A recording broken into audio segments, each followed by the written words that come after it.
नमस्कार, मैं हूं संतोष पाठक और एक बार फिर से स्वागत करता हूं आपका अपने YouTube प्लेटफॉर्म पर। बिहार की राजनीति में एक युग का समापन हो गया है। बस कुछ दिनों के इंतजार के बाद औपचारिक घोषणा। तो जब जिक्र बिहार का हो, जब जिक्र देश के राजनीतिक रूप से सबसे ज्यादा सक्रिय राज्य का हो, तो हमारे साथ एक बार फिर से हमने मेहमान के तौर पर आमंत्रित किया है वरिष्ठ पत्रकार अजीत द्विवेदी जी को। अजीत जी, आपका बहुत बहुत स्वागत है हमारे यूट्यूब मंच पर। धन्यवाद धन्यवाद संतोष जी। अब लाख टके के दो सवाल है अजीत जी। जो हो गया उस पे तो आगे थोड़ी सी हम उसकी खोजबीन करने की कोशिश करेंगे, लेकिन लाख टके का दो सवाल है कि किस्तों में इस्तीफा दे रहे हैं नीतीश कुमार। एमएलसी से इस्तीफा दे दिया, अब मुख्यमंत्री से इस्तीफा कब देंगे? आपकी खबर क्या बता रही है? देखिए, वो एक एक हम लोग पहले से मान रहे हैं कि एक एक स्टेप, एक एक चरण ये लोग अपना आगे बढ़ाएंगे और राज्यसभा की के सदस्यता की शपथ लेने के बाद ही वो मुख्यमंत्री पद से इस्तीफा देंगे। अभी तक की स्थिति स्पष्ट नहीं थी। आपसे बात करने के पहले हमने एक दूसरे प्लेटफॉर्म पर बात किया, वहां स्थिति स्पष्ट नहीं थी हमारे सामने, लेकिन इस बीच हमारी बात हुई है और ये हमको बताया गया है, एकदम जो टॉप सोर्सेज हैं जेडीयू के, कि शपथ के लेने के बाद ही इस्तीफा देंगे। पहले हम लोगों को कहा था लोगों ने कि नीतीश कुमार इस्तीफा दे देंगे और तब राज्यसभा की शपथ लेंगे, मतलब 8 तारीख को वो इस्तीफा दे देंगे और 10 या 11 तारीख को वो शपथ लेंगे राज्यसभा की, और उस बीच कार्यवाहक मुख्यमंत्री रहेंगे और नई व्यवस्था होगी। ये अब पक्के तौर पर ये कहा जा रहा है कि 10 या 11 तारीख को वो शपथ लेंगे और फिर दिल्ली से लौटने के बाद तब जाकर के इस्तीफा देंगे। तो ये स्थिति है कि 10 तारीख के बाद या 11 तारीख के बाद उनका इस्तीफा होगा राज्यसभा से। अभी हम नहीं, मुख्यमंत्री के पद से इस्तीफा होगा। मुख्यमंत्री पद से ही अब इस्तीफा देना है उनको, उनके एमएलसी से इस्तीफा दे चुके। अभी हम आप ही के साथ बातचीत में एक नई डिबेट ओपन कर रहे हैं। आप भी इस पर जरा रिसर्च कराइएगा। और हमको भी अभी किसी ने कहा है, ये एक इंटरप्रिटेशन है आर्टिकल 164 का, लेकिन वो इंटरप्रिटेशन है और उस इंटरप्रिटेशन के मुताबिक संतोष जी की नीतीश कुमार अब बिहार के मुख्यमंत्री नहीं है। ये बड़ी बात है और ये बड़ा लीगल पॉइंट है, बड़ी बारीक पॉइंट है। उनका कहना है, एक लीगल जानकार का कहना है और संसदीय मामलों के जानकार हैं, कि जो 6 महीने का प्रोविजन है वो उस व्यक्ति के लिए है जो विधानमंडल के किसी सदन का सदस्य नहीं हो या संसद के किसी सदन का सदस्य नहीं हो। वो अगर प्रधानमंत्री या मुख्यमंत्री या मंत्री हो जाता है तो उसको 6 महीने का समय दिया जाता है इलेक्ट होने के लिए। अगर ऑलरेडी कोई इलेक्टेड मेंबर हो किसी सदन का और उसकी वजह से मुख्यमंत्री, प्रधानमंत्री या मंत्री हो, तो उसको ये प्रोविजन उसको मदद नहीं करता है 6 महीने वाला। आप समझ रहे हैं कि हम क्या कहना चाह रहे हैं? नहीं, तो आप ये कह रहे हैं कि जैसे ही एमएलसी के पद से इस्तीफा दे दिया तो अब वो पूर्णकालिक मुख्यमंत्री नहीं रह गए और राज्यपाल की कृपा पे है कि वो कार्यवाहक मुख्यमंत्री उनको बना दे कुछ दिनों के लिए। बनाए, हाँ, वो भी कहना होगा गवर्नर को कि आप कार्यवाहक मुख्यमंत्री के तौर पर काम करिए। इसके 3 रास्ते हैं जो अभी हम इंटरप्रिटेशन बता रहे हैं। हम नहीं कह रहे कि ये पूरी तरह से सही है या उनको अब मुख्यमंत्री नहीं रहे तो हट जाना चाहिए, है कि he is cease to be CM of Bihar तो हट जाए, ऐसा नहीं है। लेकिन गवर्नर उनको इसके 3 रास्ते बताए थे लोगों ने। पहला कि या तो स्पीकर जो है, मतलब सभापति विधानसभा के, उनका इस्तीफा भी स्वीकार नहीं करें। उनका इस्तीफा मिल गया, वो इस्तीफा स्वीकार न करें, लेकिन वो गुंजाइश तब थी नहीं क्योंकि 14 दिन की अवधि पूरी हो गई थी, तो वो तो हो ही नहीं सकता था। इस्तीफा तो आज आखिरी दिन था, वो स्वीकार होता। दूसरा तरीका यह है कि गवर्नर उनको कहें कि आप कार्यवाहक मुख्यमंत्री के तौर पर काम करिए। और तीसरा रास्ता है कि उनको फिर से बुला करके मुख्यमंत्री पद की शपथ दिलाई जाए और तब 6 महीने का समय मिले उनको। तो वो हो नहीं सकता है। तो ये एक टेक्निकल इंटरप्रिटेशन है आर्टिकल 164 का, क्योंकि ये कहा जाता है और हम लोग हमेशा मानते हैं कि अगर आप किसी सदन के सदस्य नहीं है और मुख्यमंत्री हो गए या मंत्री हो गए, जैसे अभी उपेंद्र कुशवाहा के बेटे मंत्री हैं, किसी सदन के सदस्य नहीं है, तो उनको 6 महीने का समय मिलता है उस सदन का सदस्य निर्वाचित होने के लिए। लेकिन आप ऑलरेडी किसी सदन के सदस्य हैं और तब मुख्यमंत्री हैं, तो उस सदन की सदस्यता से जब आप इस्तीफा देते हैं तब आपको फिर 6 महीने का टाइम किस लिए मिलेगा? आप तो ऑलरेडी सदन के सदस्य थे ना भाई, आप सदन के सदस्य थे, मुख्यमंत्री थे। अगर आपने उस सदन की सदस्यता छोड़ दी, नहीं होते हैं, तब आपको समय मिलता है चुने जाने के लिए कि आप 6 महीने में चुने जाइए। लेकिन जब आप थे ऑलरेडी और तब आपने इस्तीफा दे दिया, तब भी क्या ये 6 महीने वाला प्रोविजन है, मिलता है? ये अब एक इंटरप्रिटेशन का विषय है। तो ये हमने ऐसी हालत में लेकिन बिहार के राज्यपाल को आज रात के 12 बजे तक स्थिति स्पष्ट करनी होगी। स्पष्ट करनी चाहिए, निश्चित रूप से स्पष्ट करनी चाहिए है कि उनकी हैसियत कार्यवाहक मुख्यमंत्री की हो गई है, अब वो फुल फ्लेज मुख्यमंत्री नहीं है। ये स्पष्ट करना होगा। अगर हम जो बात कर रहे हैं, जो इंटरप्रिटेशन अगर सही है तब। अगर अदरवाइज कोई इंटरप्रिटेशन है, कोई लीगल एक्सपर्ट समझाए तो अलग बात है। हम लोग जितना प्रोविजन को समझ पाए हैं उसके हिसाब से। अब आपके सवाल जो थे कि भाई ये अब आगे क्या? असली सवाल, एक सवाल तो था कि कब वो इस्तीफा देंगे और मुख्यमंत्री अब पद यह है से। कि आगे कौन बनेगा मुख्यमंत्री। बिल्कुल। तो एक तो उसके दो तीन चीजें पहले हम लोग नाम तो हर बार ये कहा जाता है संतोष जी की बीजेपी चौंका देती है, हर बार किसी को भी बना देती है, पर्ची निकाल के बना देती है। लेकिन बिहार की राजनीतिक वास्तविकता आप भी जानते हैं कि किस तरह की राजनीतिक वास्तविकता है। अभी बिहार में जनादेश किस तरह का है, किस तरह का मैंडेट है, और किन स्थितियों में बीजेपी ने चौंकाया है और किन स्थितियों में नहीं चौंकाया है। हर बार सिर्फ चौंकाने के लिए बीजेपी की टॉप लीडरशिप नहीं चौंका देती है कि हमको मन करता है कि हम हर बार चौंका दे, तो ऐसा नहीं होता है। वो कई बार जो ऑब्वियस डिसीजन होता है वो भी करते हैं वो लोग। जो चेहरा ऑब्वियस दिख रहा होता है कि ये मुख्यमंत्री बनेगा, उसको भी बनाते हैं। जैसे आप देखिए कि एक ही सीट बहुमत से कम थी असम में, और ऑब्वियस चॉइस थे हिमंत बिस्वा शर्मा, तो उनको बनाया बीजेपी ने मुख्यमंत्री। वहां तो कोई प्रयोग नहीं किया ना। सर्बानंद सोनोवाल मुख्यमंत्री थे और बहुमत से एक सीट या 2 सीट कम थी, उनको वहां बहुमत है 64 सीट का। 63 सीट शायद बीजेपी को आई थी, या 60 से 63 के बीच में। तो बहुमत के लिए कोई ऐसा नहीं था। एजीपी असम गण परिषद को जोड़ के उनको बहुमत था एनडीए को, लेकिन वहां ऑब्वियस चॉइस दिख रहे थे हेमंत बिस्वा शर्मा, तो उनको बनाया। इसी तरह से 2024 में महाराष्ट्र में ऑब्वियस चॉइस दिख रहे थे देवेंद्र फडणवीस, तो उनको भी बनाया। इसी तरह से उत्तर प्रदेश में 2022 में योगी आदित्यनाथ ऑब्वियस चॉइस दिख रहे थे, तो उनको भी बनाया। तो कई बार ऐसा होता है कि जो ऑब्वियस दिख रहा है या स्टेट थोड़ा डिफिकल्ट है, मैंडेट डिफिकल्ट है, तो वहां फिर ये लोग वहां जो ऑब्वियस चॉइस दिख रहा है या जिस पर लगता है कि यही हैंडल कर सकता है इस सिचुएशन को, उसको बनाते हैं राजनीतिक वास्तविकता को समझते हुए। जहां एकदम ही फुल मेजोरिटी है, मजबूत स्टेट है, ट्रेडिशनली मजबूत स्टेट है बीजेपी का, वहां कोई प्रयोग आप करिए। गुजरात में कोई भी प्रयोग करिए, कोई दिक्कत नहीं है। मध्य प्रदेश में कोई भी प्रयोग करिए, राजस्थान में भी करिए, क्योंकि राजस्थान में अपने दम पर मैंडेट मिलता है। बीजेपी किसी के भरोसे नहीं है। बिहार में आप जनता दल के भरोसे थे, महाराष्ट्र में आप शिवसेना एनसीपी के भरोसे थे। तो ऐसे राज्यों को छोड़ दें तो बीजेपी अपना डिसीजन करती है। इस लिहाज से हमको लग रहा है कि जो ऑब्वियस चॉइस बिहार में दिख रहा है हम सब लोगों को, हमको लगता है कि उनके चांसेस ज्यादा है मुख्यमंत्री बनने के। और नहीं, लेकिन जी बताइए, आप पूछिए, फिर हम एक ही साथ। नहीं, जो ऑब्वियस चॉइस वो आप कह रहे हैं, नीतीश कुमार एक संदेशा तो दे चुके हैं कि सम्राट चौधरी हो सकते हैं।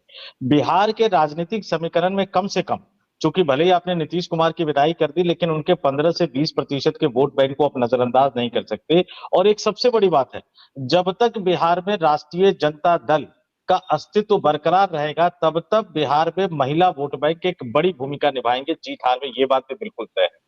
तो जाहिर सी बात है कि जब आप सम्राट चौधरी को लेकर आगे आते हैं, कई तरह के किंतु परंतु हैं। उनके यूएसपी है कि भाई यादव परिवार से वो लड़ सकते हैं, भिड़ सकते हैं, उन्हीं के अंदाज में जवाब दे सकते हैं।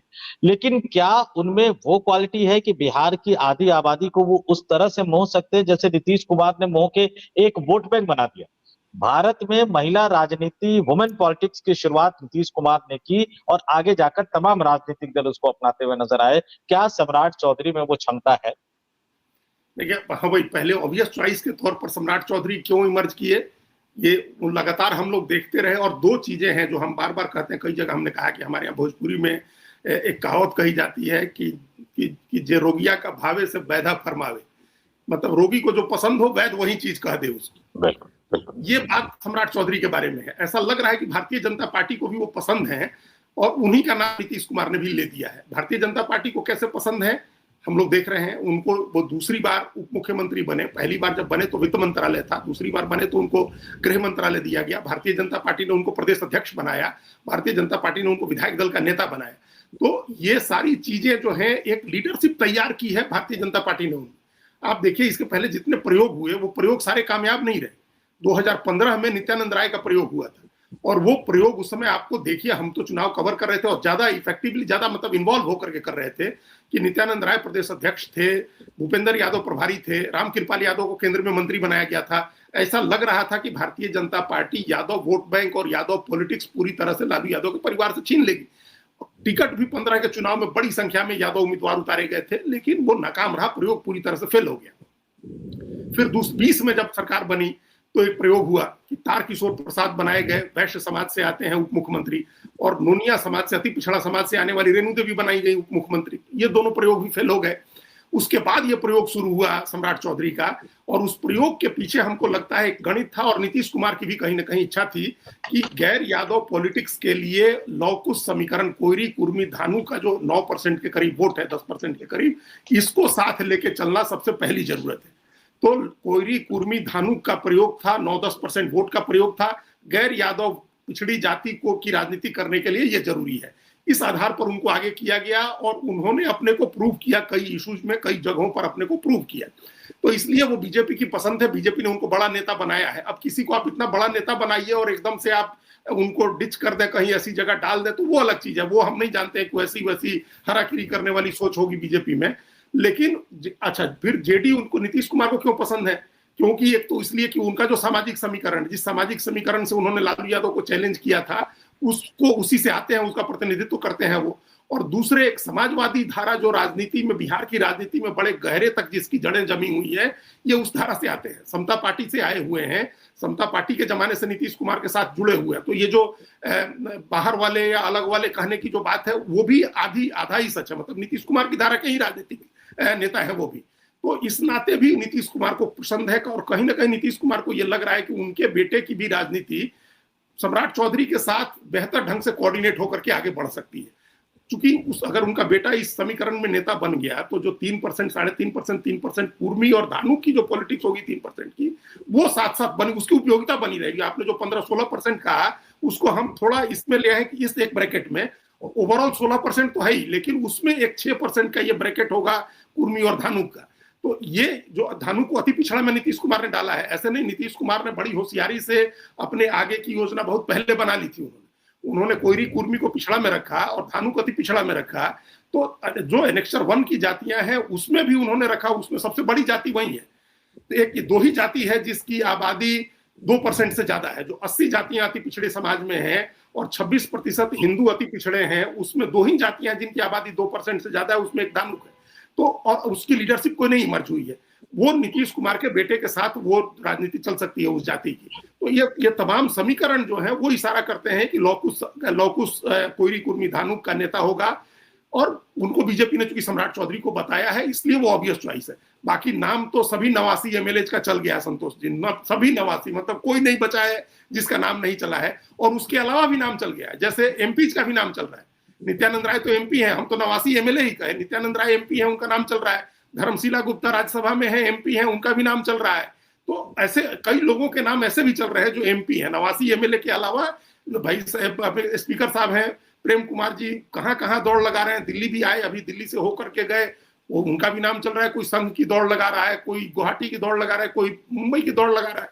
तो हर आदमी प्रयास कर रहा है, लेकिन कोई चौंकाने वाला या कोई पर्ची निकालने वाला सीएम बिहार में हमको नहीं लगता है कि बीजेपी इस तरह का काम करेगी, पर्ची निकालने वाला सीएम। क्योंकि अब 89 ही एमएलए हैं, और अगर चिराग पासवान, जीतन राम मांझी, उपेंद्र कुशवाहा, इनके भी एमएलए जोड़ दें तब भी संख्या 117 होती है। कांग्रेस से जो 3 लोग जुड़े हैं वो भी जोड़ दे तो 120 होता है। तो इतना जोड़ तोड़ करके अगर सरकार चलाने की नौबत आएगी तो कोई सक्षम आदमी ही चला सकता है ना। कोई ऐसा आदमी तो नहीं जो दिल्ली के भरोसे बैठा रहे या दिल्ली का मुंह देखता रहे, वैसा आदमी तो नहीं चला सकता है बिहार में। इसलिए हमने कहा कि नहीं, आपने बिल्कुल सही कहा। और जो मेरी खबर यह है कि बीजेपी ये तय कर चुकी है कि कोई सांसद कम से कम मुख्यमंत्री बनाकर नहीं भेजा जाए।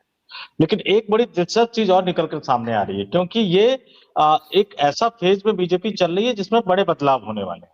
अब चाहे वो 29 में हो या 29 से पहले हो या 29 के जस्ट बाद हो, तो जितने भी प्रधानमंत्री पद के दावेदार हैं, आपने गुवाहाटी का जिक्र किया, जितने भी फ्यूचर प्रधानमंत्री पद के दावेदार हैं, इस बार एक दिलचस्प स्थिति दिख रही है कि उनमें से भी कुछ लोग अपने अपने नामों को आगे बढ़ा रहे हैं। और एक बड़े व्यापारी घराने से भी एक बड़ा नाम आ रहा है, वो भी मेरे पास खबर है। तो ये तमाम चीजें आगे बढ़ रही है। लेकिन अब यहाँ हम दूसरे पहलू पे जाते हैं।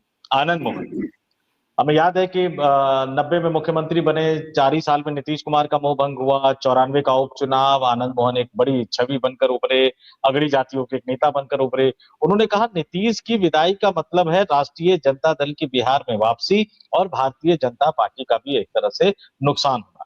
पप्पू यादव भी वही बात कहते हुए नजर आ रहे हैं। हम इनको विरोधी, चलिए पप्पू यादव की बात तो विरोधी कहकर खारिज कर ले, आनंद मोहन का ये कहना क्या वाकई आपको लगता है कि नीतीश से मुख्यमंत्री की कुर्सी छीनने का मतलब बीजेपी राष्ट्रीय जनता दल को मजबूत होने का मौका दे रही है? कुछ बचा है राष्ट्रीय जनता दल में आज की तारीख में? देखिए, ये एक ट्रेडिशनल थ्योरी है कि अगर तीसरी ताकत हट जाए, बाइपोलर पॉलिटिक्स हो जाए अगर बिहार में या जहां भी हो जाती है, वहां बीजेपी को एडवांटेज होता है। जैसे उत्तर प्रदेश में आप देखिए, जब जैसे जैसे ममता मायावती कमजोर होती गई, बीजेपी उसी अनुपात में स्ट्रांग होती गई। आगे क्या होगा हम नहीं कह सकते हैं, लेकिन आप वहां देखिए पश्चिम बंगाल में लेफ्ट और कांग्रेस का जो कंप्लीट कोलैप्स है, और उस कंप्लीट कोलैप्स ने ही भारतीय जनता पार्टी के लिए जगह बनाई पश्चिम बंगाल की राजनीति में। तो जब अभी यही यही कोशिश भारतीय जनता पार्टी वहां कर रही है, तमिलनाडु में कर रही है या केरल में कर रही है, ये बीजेपी की एक योजना है कि दो ही पार्टी अगर रहती है, आमने सामने का मुकाबला होता है, तो बीजेपी को अपने एजेंडे पर पोलराइज करा करके अपनी पॉलिटिक्स करने का मौका रहता है। तो हम इसको अदर वे राउंड इस चीज को देख रहे हैं कि अगर आरजेडी और बीजेपी के बीच मुकाबला हो तो फिर बीजेपी को लगता है कि हमारे लिए स्थितियां कंफर्टेबल होंगी, और वैसे ही आरजेडी के लिए भी हो जाएगी। फिर आरजेडी अस्थायी रूप से एक ताकत बिहार में बन जाएगी, वो सत्ता में आए या अपोजिशन में रहे, क्योंकि उसका जो 38% वोट है वो कहीं नहीं जा रहा है। वो वोट बल्कि ज्यादा कंसोलिडेट होगा, बीजेपी अगर आ जाती है और बीजेपी से मुकाबला हो जाता है तो उसका वोट ज्यादा कंसोलिडेट हो जाएगा।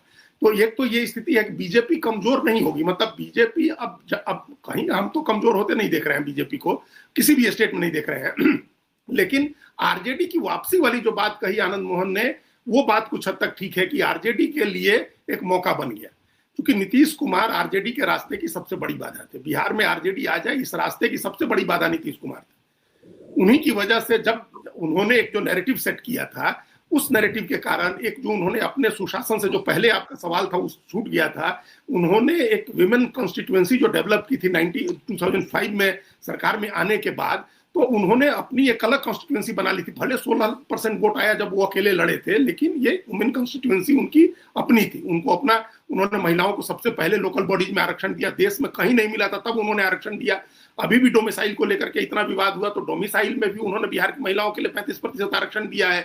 तो महिलाओं के लिए उन्होंने क्या, पोशाक की योजना, साइकिल की योजना, और हम बार बार पूरे चुनाव में कहते रहे थे कि वो इतना इमोशनल कनेक्ट था कि जिन महिलाओं को उन्होंने, जिन लड़कियों को उन्होंने पोशाक और साइकिल दी थी, आज वो गृहिणी है, कहीं ना कहीं वो काम कर रही है, वोटर हैं वो, और वो उनका एक इमोशनल कनेक्ट नीतीश कुमार के साथ होगा, तो वो दूसरा कोई नहीं कर सकता है। ये अपना करके उन्होंने अपने को एक ऐसी स्थिति में ला दिया था जहां जब भी चुनाव आए और बात हो आरजेडी की, लालू यादव, तेजस्वी यादव की, तो लोग आंख मूंद करके नीतीश कुमार को चुनते थे, वो जिसकी तरफ रहते थे उसको लोग चुनते थे। तो ये उनकी एक क्वालिटी रही नीतीश कुमार की, तो इसलिए वो बाधा थे आरजेडी के रास्ते में। अब वो बाधा हट गई, अब नीतीश कुमार नहीं है। अब एक तरह से आप एक वाइड ओपन है फील्ड, और एक लेवल पर एनडीए की पॉलिटिक्स काफी वल्नरेबल हो गई है कि आप उस समीकरण को कैसे साधे रखते हैं जो नीतीश कुमार ने बनाया। आप लॉ एंड ऑर्डर को कैसे कंट्रोल करते हैं, कम्युनल जो हार्मनी बिहार में रखी उन्होंने नीतीश कुमार ने, उसको कैसे रखते हैं, कास्ट की सोशल हार्मोनी जिस तरह से उन्होंने मेंटेन की। जब वो आए थे 2005 में, कितना कास्ट कॉन्फ्लिक्ट था, कितना स्ट्रगल था कास्ट का, कितने जातीय दंगे बिहार में होते थे। कोई शहर, कोई राज्य ऐसा, कोई जिला ऐसा नहीं बचा था जहां जातीय लड़ाई नहीं होती थी। तो नीतीश कुमार ने ये सब किया, उन्होंने महिलाओं को आगे बढ़ाया, उनको सुरक्षा का भाव उनके मन के अंदर पैदा किया, उनको घरों से निकाला, उनको प्रतिनिधित्व दिया, नौकरी दी, पढ़ाई में उनको जगह दी, तमाम चीजें हैं। देखिए, सोशल डेवलपमेंट एक लेवल पर नीतीश कुमार का फोटे रहा, इकोनॉमिक डेवलपमेंट नहीं हुआ, इंडस्ट्रियल डेवलपमेंट बिहार में नहीं हुआ, उसमें बिहार पिछड़ा रह गया। लेकिन सोशल इंडिकेटर्स आप देखेंगे तो कई चीजें आपको दिखेंगी जो बेटर हुई है बिहार में, उसमें एक महिलाओं वाला एक इंडिकेटर है।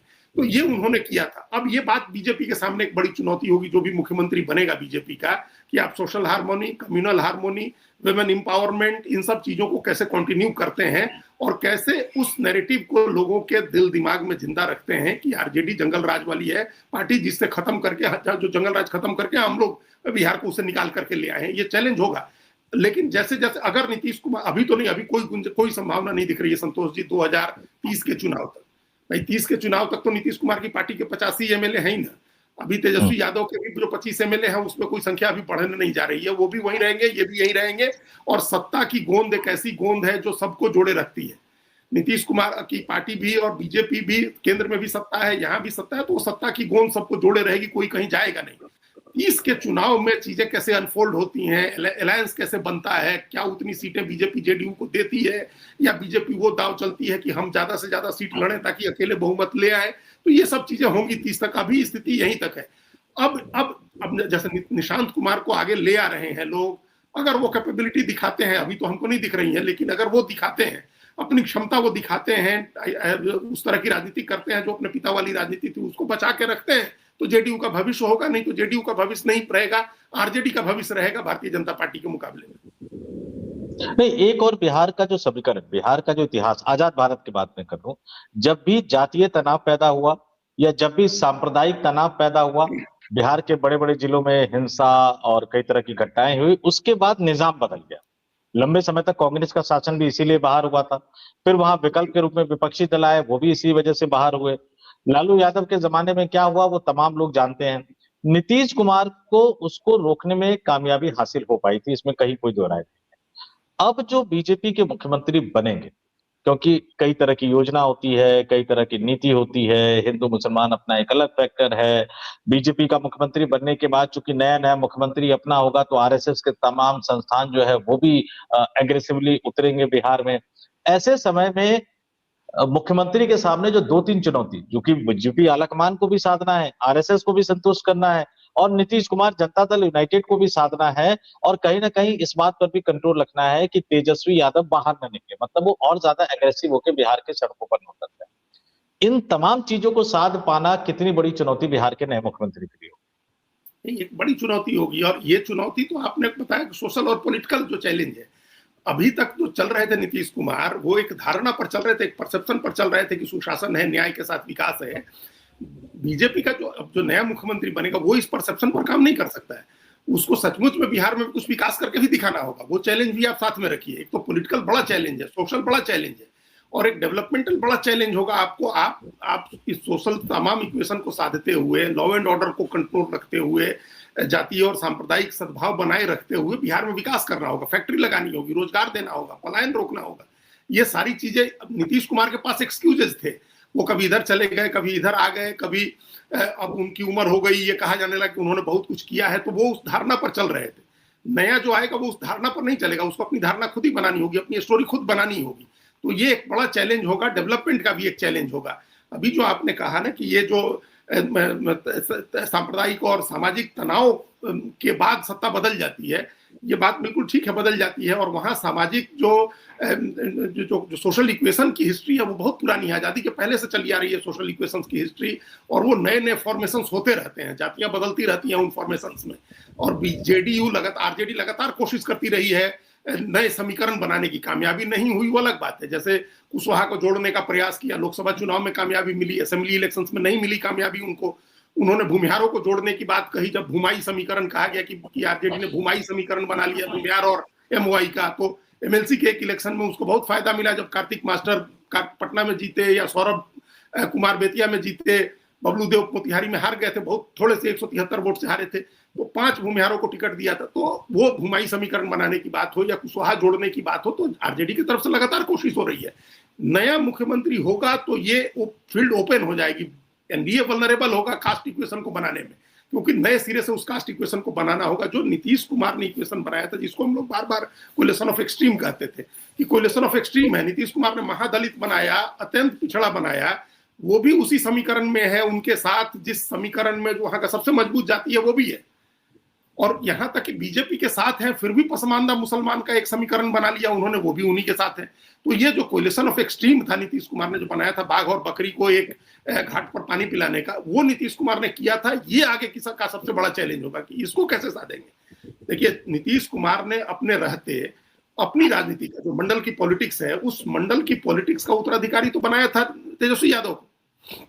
भले वो अब चले गए, अब दूसरी तरफ दूसरा उत्तराधिकारी बन रहा है, लेकिन एक समय तो लगता था कि तेजस्वी ही उत्तराधिकारी है मंडल की राजनीति के। रामविलास पासवान, नीतीश कुमार और लालू यादव, तीनों की राजनीति के उत्तराधिकारी तेजस्वी यादव हैं। लेकिन अब तो आपने बना दिया, उनको एक वैधता दिला दी। 2 बार 2 उप मुख्यमंत्री रहे, 3 बार से नेता प्रतिपक्ष हैं वो, तो उनके पास एक वोट बैंक है, एक लेजिटिमेसी है, एक एक्सेप्टेंस है, प्रशासनिक अनुभव है और एक वोट आधार है बड़ा।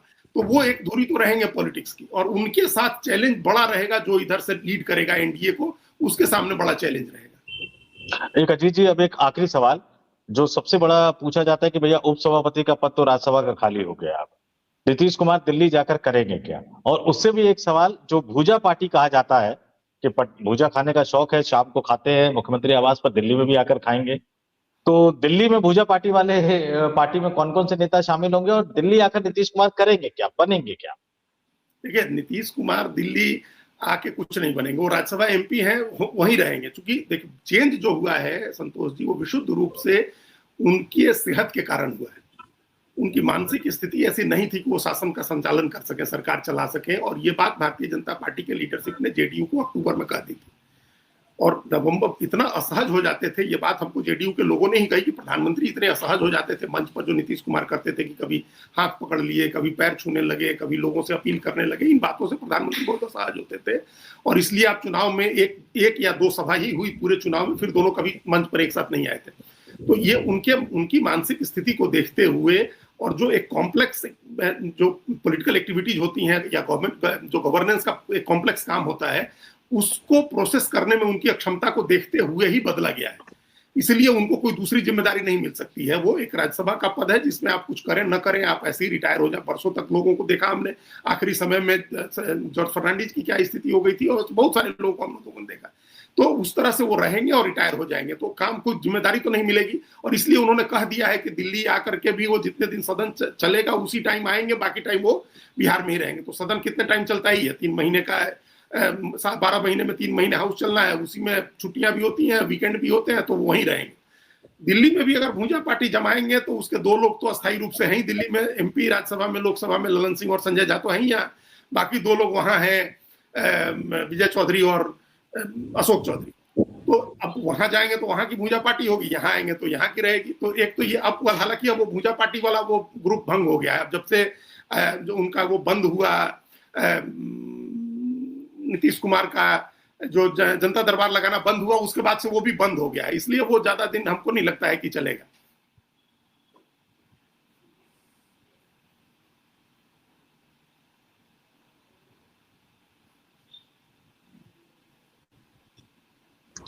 जी, वो भूजा पार्टी, वही भूजा पार्टी तो अब भंग हो गई है। अब उसमें अब अभी जब से उनको ने जनता दरबार बंद किया और ये विजिबल होने लगे लक्षण उनके, जो चीजों को भूलने का या स्थान और समय का बोध समाप्त हो जाने का, तो वो धीरे धीरे वो कम हो गई है। वो लोगों का आना जाना कम हो गया। अब शाम में जैसे एक सूचना थी कि 6 बजे के बाद वो ऊपर चले जाते हैं अंधेरा होने के बाद, तो लोगों से मिलना जुलना भी कम हो गया था। जो करते थे सो दिन में होता था, तो वो ऐसे भी नहीं चल रहा था। लेकिन अगर करेंगे तो यही 5 लोग रहेंगे, बिहार में भी और यहाँ भी।